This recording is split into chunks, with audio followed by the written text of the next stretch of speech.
بسم اللہ الرحمن الرحیم۔ السلام علیکم ورحمۃ اللہ وبرکاتہ۔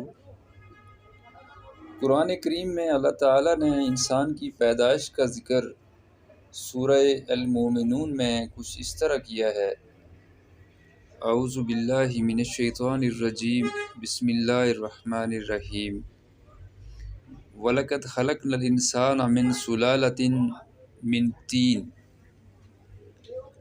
ثم جعلناه نطفة في قرار مكين ثم خلقنا النطفة علقة فخلقنا العلقة مضغة فخلقنا المضغة عظاما فكسونا العظام لحما ثم أنشأناه خلقا آخر فتبارك الله أحسن الخالقين ثم انکم بعد ذلک لمیتون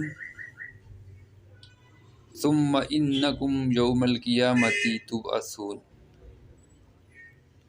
صدق اللہ العظیم و صدق رسول النبی الکریم ونحن علی ذلک من الشاہدین والشاکرین والحمد للہ رب العالمین۔ ترجمہ: اور ہم نے انسان کو مٹی کے خلاصے سے پیدا کیا،